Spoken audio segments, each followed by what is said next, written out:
Normally when I do League videos, I start with the champion and use them to branch off into my thoughts on the game as a whole. But today, I want to switch things up and talk about the champion last, because I feel like I've stumbled onto something. With all the talk about toxicity in League recently, it's made me have an epiphany. I think I've finally figured out why League of Legends makes people toxic.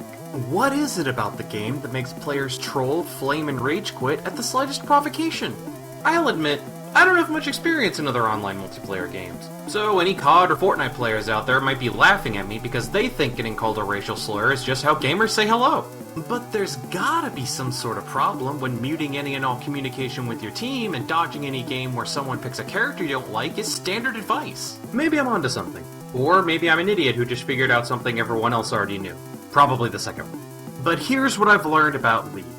You can't stop playing when you stop having fun. Too often, it feels like the winner gets decided by RNG. Did you get matched with players with the coordination of SEAL Team 6? Or do your teammates have the object permanence of a toddler and forget anything they don't see on screen exists? Do you have a Fed Shin with great map awareness who knows when to split push? Or do you have a 09 Yasuo who's trying to figure out his 1v5 potential through trial and error?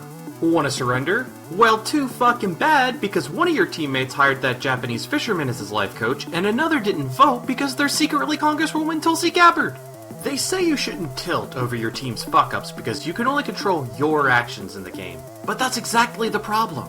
I'm one of 5 people on this team, meaning I can only control 20% of our overall performance. And video games are all about control. If we wanted someone else to decide the outcome for us, we'd watch a movie. Or we'd get into TPE, which is a thing I know exists and would gladly appreciate nobody questioning how I know it exists. So we can't win and we can't quit because our teammates want to keep playing. I'm an American, goddammit. Being forced to do something I don't want to for the sake of others is unconstitutional. You're telling me I should cancel my weekly barbecue and coughing parties because of some flu? Fuck off.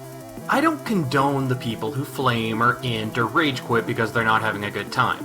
I'm just saying I understand the mentality, and understanding is the first step to solving the problem. Personally, I think there are a lot of things Riot can do to help curb this kind of toxic behavior.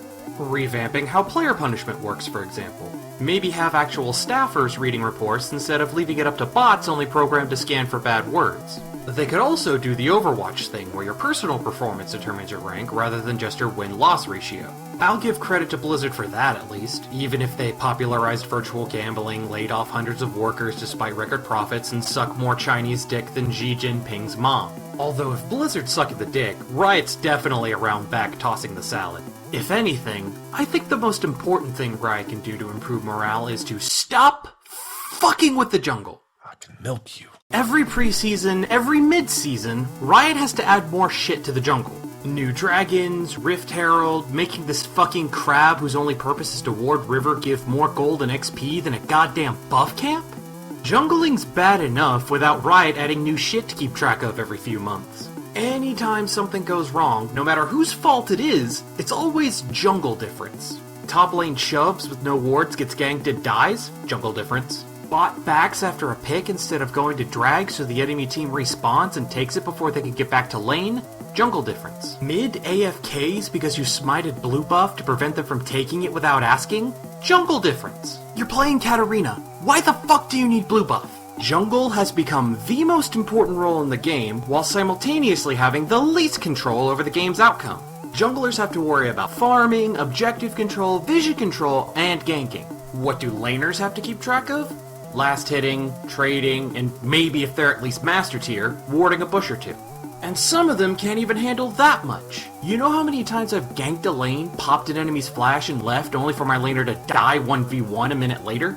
I have to babysit lanes just for them to go even, but getting them to group for game-winning objectives is like convincing Jeff Bezos that human life has value. I'm supposed to let laners take my camps because they're behind, but God forbid I take 1 minion after ganking and getting them a kill. I can give my team every opportunity to succeed, but if they decide to try out as pitchers for the MLB and throw as hard as they can, there's nothing I can do. Even a great jungler needs teammates with an IQ above room temperature, and there's no jungler in this game that needs a good team more than Kindred. Give me your cum! No! Give me your cum! Give me your cum! Every infinitely scaling champion in the game has at least some counterplay. Nasus can be kited with Chain CC, Cho'Gath has a hitbox so big it might as well turn every ability into a click shot, and Veigar... well, he can only kill one of you, I guess. Hell, all of these champions have some sort of infinite scaling, and nobody gives a shit. But Kindred is all counterplay. Your every move is telegraphed to both teams. Sure, you don't have to go for marked targets. While you're at it, you don't have to take Smite. And who says you have to build AD? Rush that Zhonya's and show the world that you're a free thinker. In all seriousness, Kindred needs marks to be useful, so you have to gank and you have to counter jungle. But even the smoothest brains can understand going to the shiny spot on the map, making Kindred the only jungler that actually makes the enemy team play better. And what's the point of clearing vision when I practically have to type "I'm ganking you" in all chat every time I mark a target? All this for some extra attack range and a little bit more damage on my abilities? Let's not forget that you're a squishy, short-range ADC whose primary damaging ability requires you to stand in a fixed location. Most junglers will be able to fight you early, even before their top and mid both rush to help.